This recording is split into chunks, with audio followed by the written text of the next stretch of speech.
Welcome to the Downtown Dawgs. My name is Jimmy Rogers, and today's guest is the founder and administrator and digital creator of the UW Dawg House, mostly seen on Facebook. Is that correct? Correct, yeah. It's my pleasure to introduce Kristofer Shellenbarger. How are you, Kristofer? Doing pretty good, Jimmy. Good to see Always you a again. pleasure Thanks to for see coming you. back. Always a Now, are pleasure you to related see to that quarterback from the Pittsburgh Steelers? What was his name? I'm definitely not related to Ben Roethlisberger. Roethlisberger. Oh, Definitely not related to him. Okay, No. I had it wrong. So UW Dawg House is a Facebook page for Huskies, Mariners, Seahawks, Kraken, Sounders, and the Seattle Storm. You've got approximately 32,000 followers, and I'm sure after today, that's going to go way up. Yeah, hopefully we can get that bumped up. Hopefully. So we're going to do a little quid pro quo. We'll go back and forth on questions. Are you ready? Okay. Are you ready, Clarice? I'm ready. Okay. Which Husky defense was the greatest defense in the NCAA history with 4.3 takeaways per game? I'm guessing that would be your defense. Thank you very much. You're up. That'd be yours. Well, after watching the Seahawks winning the Super Bowl with special teams, does it kind of bring you back to like when you played? Like, it's funny is as Husky fans, we're always looking for the next Don James, and Chris Peterson is probably the closest to it, but he wasn't quite there. Whereas like the Seahawks, it's ironic and they have nothing to do with the Huskies. Like Mike McDonald, like he seems like just like a clone of Don. The way he coaches, how serious and focused he is, and just he's attention to detail and everything. And just from everything that I've read about Don James, it's like that's like Coach McDonald. You nailed it. He is the modern day Don James. And it starts with, there are rumors that he actually moved guys, he recruited them as offensive players, and he moved them to defense. Yeah. So defense first, special teams. Special teams was a third of our practice, and it was the first third of the practice. Mm-hmm. And then he managed Darnold. I think it was that second to the last game, 12 or 17, I think he was. Yeah, they really put him in the clock management is superb. Yeah, usually most coaches are terrible at that. Yes, they are. He was really good. And to the special teams point, literally it won both Rams games. That punt return and that Thursday night comeback, and then this last game with the fumble, and then the Super Bowl too. Like McDonald he didn't panic. He wasn't afraid to punt on 4th and 3 from the 48, and I'm going to pin you inside your 5, and we'll get the ball back, and then we'll get our field goal. Because a lot of these nowadays coaches, like they panic. They're like, I have to go for it every 4th down. I have to not kick field goals. And just like Mike was just like, I'm just going to stack points, play special teams, and we'll win the Super Bowl. It's a throwback. It was a throwback. I didn't really watch much of them with Carroll and the receiver they traded, the big guy. Oh, DK. Yeah. I said that's not going to work. I've seen this 100 times in the last 30, 40 years. Terrell Owens 2.0. And then all of a sudden I was just flipping through channels and the Seahawks were on. Mm-hmm. I said, oh my God, look at this defense. It's like mid-season. Mm-hmm. Oh, their D brought it, yeah. I mean, this was a throwback. And Don and the coach, his demeanor.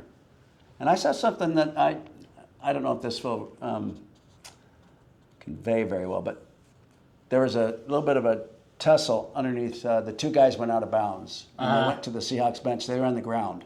And usually if that was us, you might have been getting some shots in, trying a little dirty work. And I noticed the Seahawks, it was their bench, and the guys on the bench, they put their hands up.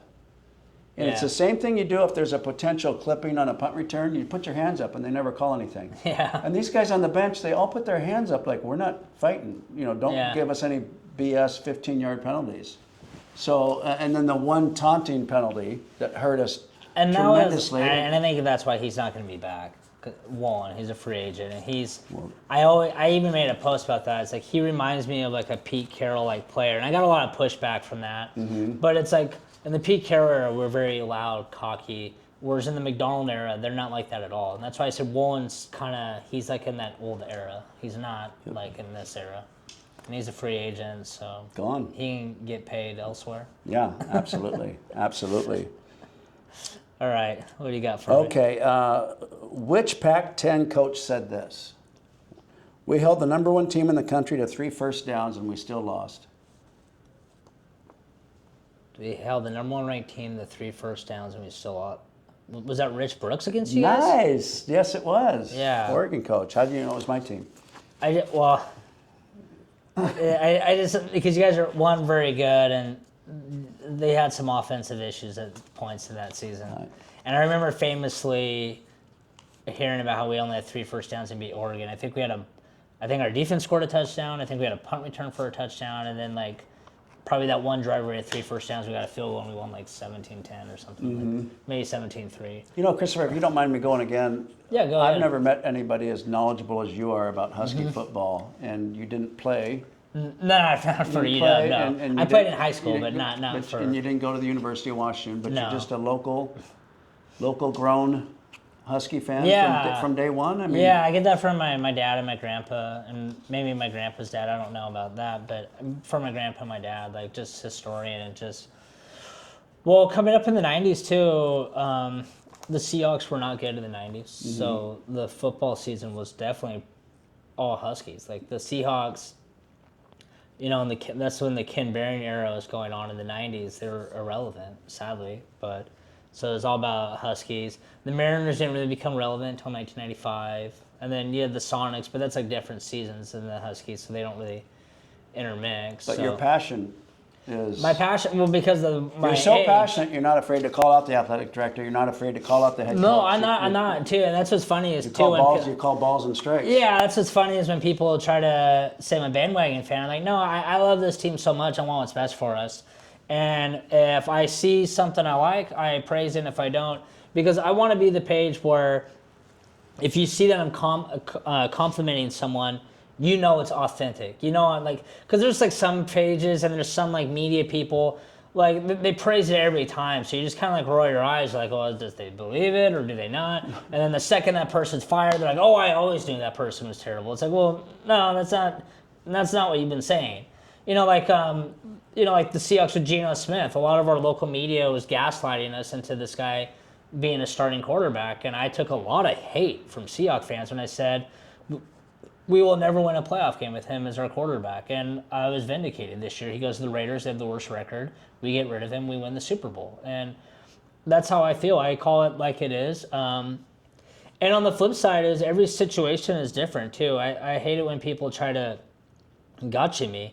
You know, it's like, you know, like Chris Peterson, for example, he struggled his first 2 years, but I knew, because I know football, I knew he was going to be successful. I just knew he was going to be successful. Whereas like Jimmy Lake, like I knew before he even coached the game, that was going to be an absolute failure by his coaching hires. And by the way, his recruiting, I knew that was going to be a disaster.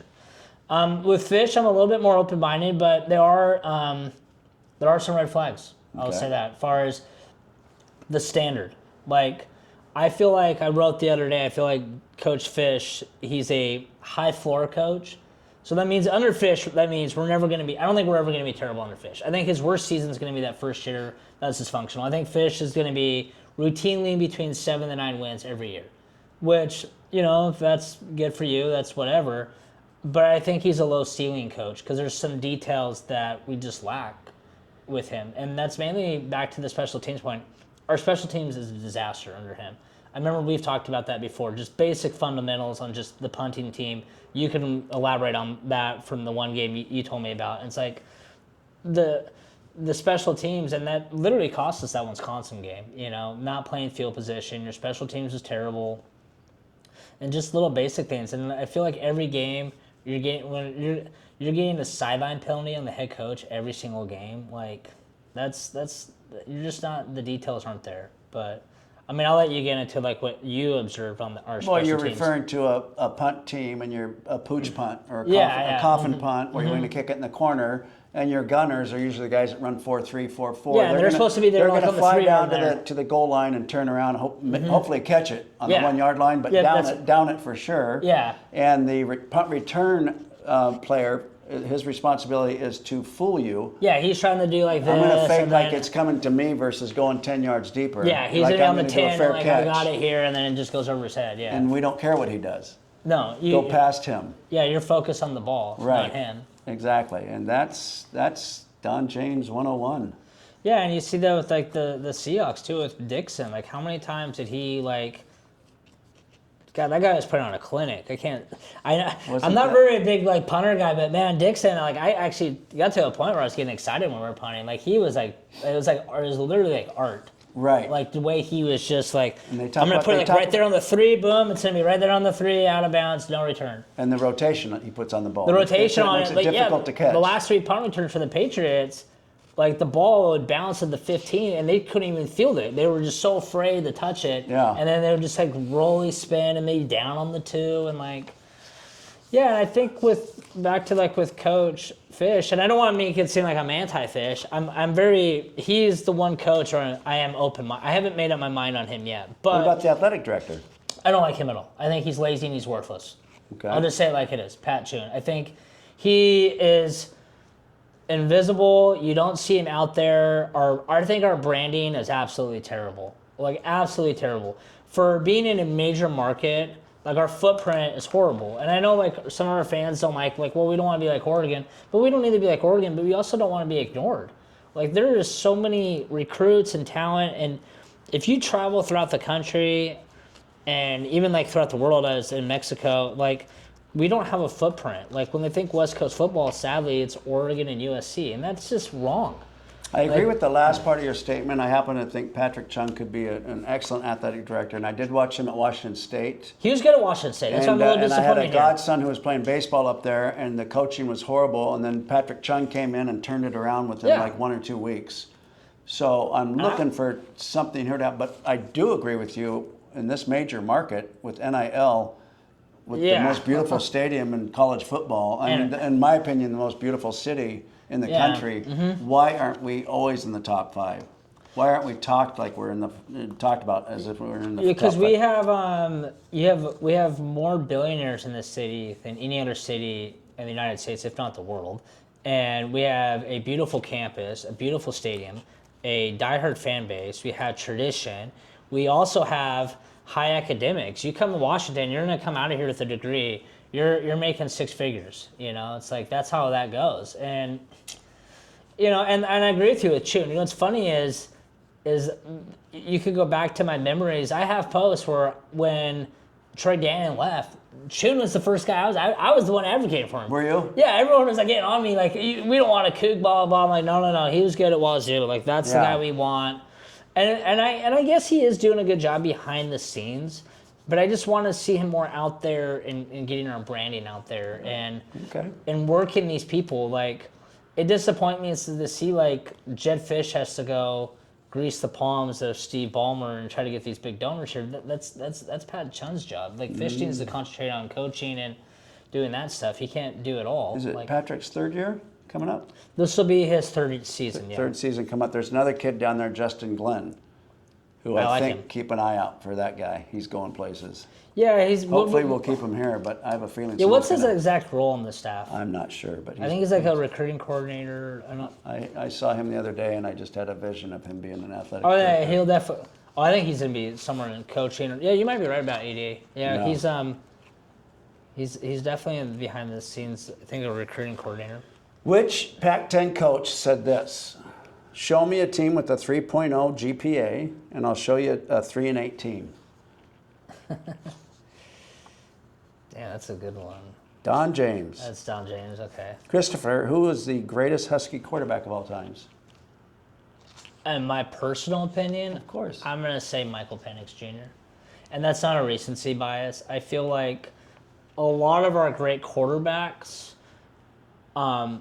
it was the situation of the team. Like, they had to just be a cog in the team, whereas Penix, along with, I would say, Marcus Tuiasosopo in 2000, those two, they really had to drive that team. Whereas, like, a lot of those good quarterbacks in the 80s, it's, you had good defense, run game, special teams, whatever. Whereas, like, Michael Penix Jr., like, that defense was not very good. For a team that went to the championship game, they were ranked 56th in the nation. That's correct.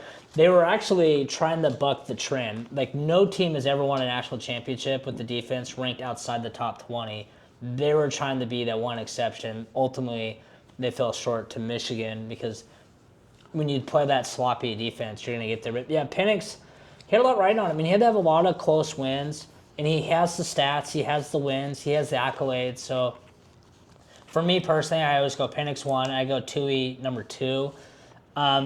I will say Warren Moon, great quarterback. But while at Washington, his numbers weren't necessarily there. He was a good quarterback in college, became a great quarterback in the CFL and game NFL. at Washington. Yeah, it was. And that's why I wanted It was the the Seahawks coach. Yeah, it was it's the like- McDonald game. Yeah, and that's why I want to stress that whenever I bring up these quarterbacks, people are like, well, don't forget Burnell or Moon and whatnot. And Yeah. they were all great. Trust me, I'm not trying to leave anybody out. What happens if you take my pick, Tom Flick, and you put him in that offense with DeBoer with zero defense?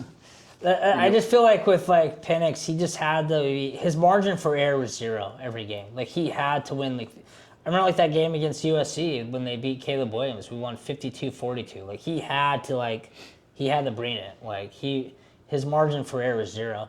And that goes for Marcus Tuiasosopo too in 2000. Like if you look at that 2000 team went 11-1, beat Miami, who ended up being ranked number 2. Washington was ranked 3rd. They had the same record. Washington won. I don't want to get into that. And they beat Oregon State, who was 11-1 and ranked 4th. But you look back at that Washington roster, they didn't have like any like NFL names. Like First rounder, second rounder. no, and you look at every other Husky great team, like your team, 90, 91, the 2023 team, the Peterson era, 2016, 2018. It's like, it's a who's who of NFL players. Whereas that 2000 team, you didn't really have that. Greatest Husky defensive player of all times. I think not only the greatest player defensively, I think the greatest player in program history, Steve Entman. Yeah. I think it stops and ends with him. Like if it wasn't for injuries, he probably could have been like Aaron Donald of the Rams. Like Entman was he was unstoppable. He really was. And this is why you can't just go by stats. I think his stats are like only like 8 sacks that year, but like you need to put in the perspective of Double because he's teams. taking double and triple teams. Yeah. Donald Jones is getting 12 sacks. Andy Mason, shout out Longview, Washington, had like 8 or 9 sacks. Mm-hmm. And plus, James was a gentleman. You have to keep in mind in that era is a lot of these players weren't playing in like the fourth quarter. Mm-hmm. And in some of those games, they weren't even playing in the second half. Right. Like Mario Bailey personally told me that year he only suited up for 4 fourth quarters. And he had 4 games that year where at halftime they're like, just take off your pads, you're done. Right. Like we're gonna go play the young guys. So That's it's a like, great point. Put that in perspective on all those like James era numbers. It wasn't like today, like where you see these coaches were like fourth quarter they try to pump up the Heisman stuff. They're like throwing the ball and getting touchdowns, and it's like you're up by 50. It's like, what are you doing? I think that's what Oregon did in that semifinal, or not Oregon, Miami. No, Oregon. Then they got beat the following. They ran it up on somebody in a quarterfinal this They year. tried running up on like James Madison, and then it was funny was then Indiana. I love that game too. Indiana just crushed them. Yeah, wasn't that great? Now you spoke to my team, the 1984 original Purple Rain, who finished number 2 in the country after beating number 1 Oklahoma. Yeah. And you've been carrying a torch, which I thank you very much for. And that goes back to the branding and marketing. I'm not asking, like, first of all, I think they should put up a banner. It says 1984 National Champions. And You're nothing talking about a banner in the stadium? in the stadium. Because there's one already for the Peterson team. Yeah. They lost to Alabama, so they or at the theoretically- very least, put up an Orange Bowl championship banner for you guys, if you're too gutless to do the national championship. But my thing is in 1960, they didn't honor them until 2007. That's 47 years later. We're now at 41 years later. So, like, for people saying, like, oh, it's too late, it's like, well, no, that was honored. And that team actually finished 7th in the AP voting, whereas you guys finished 2nd. Like, and not trying to be disrespectful to the 60 team, but I would say there's a stronger case for the 84 team than there was for the 1960 team. A lot of the same polls don't exist anymore that we had and that we had in common. Yes, exactly. And that's kind of the problem was I looked that up and there are a lot of the stuff that, like you said, that are defunct. I don't know them off the top of my head that awarded us the national title in 84. I wish they would have the national championship versus 60 and 91. I want 1984, and I also want 1910. I also hate that there's nothing about the Gil Dobie era. Mm-hmm. We have still the nation's longest unbeaten streak in college football history. It's 61 games.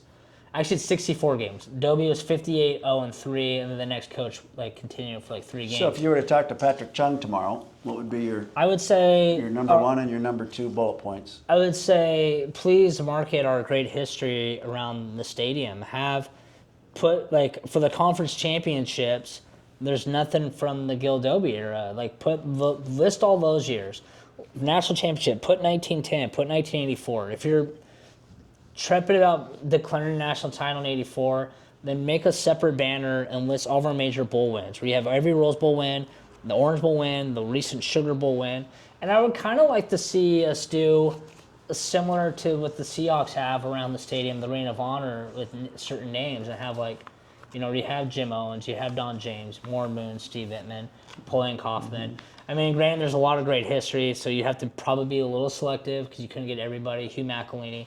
But, you know, you try to just showcase our history and our brand, and because we do have that. And I will say credit to Scott Woodward, because he was the first one who put up the conference championship one. I'll say credit to Jen Cohen. She's the one who put up the 2016 one. And then Dan and, actually, I think that was under Chun. They put up the one for the recent one with Penix. But I would like to see something for all of our Rose Bowl championship teams.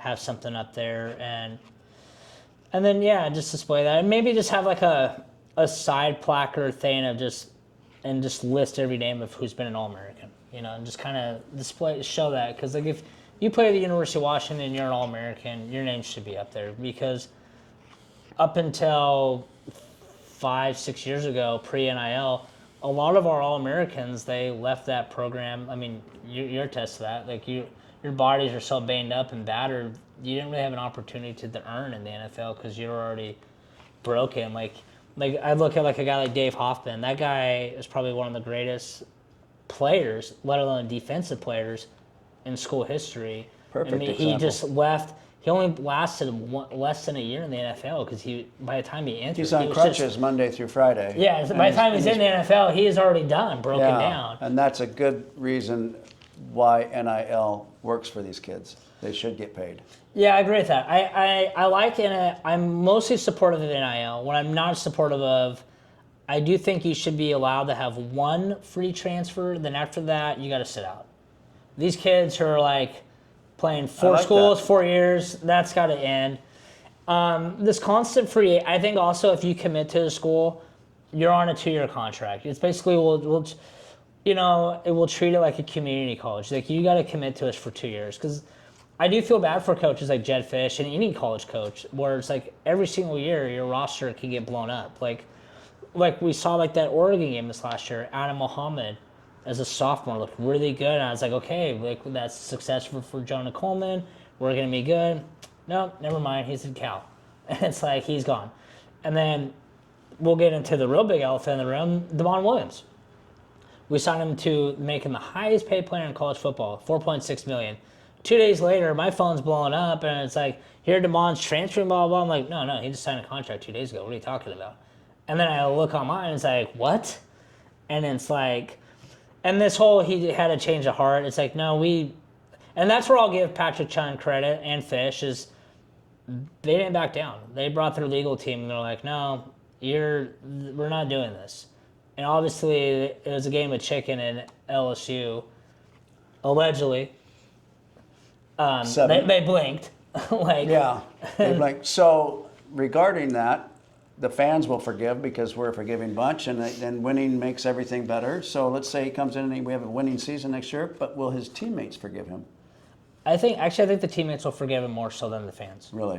I think it's all business to everybody now. Mm-hmm. Just like you see in the NFL free agency, or just like when I go way back, I'm getting off tangent, like when Alex Rodriguez left the Mariners, Jay Buhner and Egger and all those guys were still buds with him, and they were so cool with him. It was us fans who took it personal.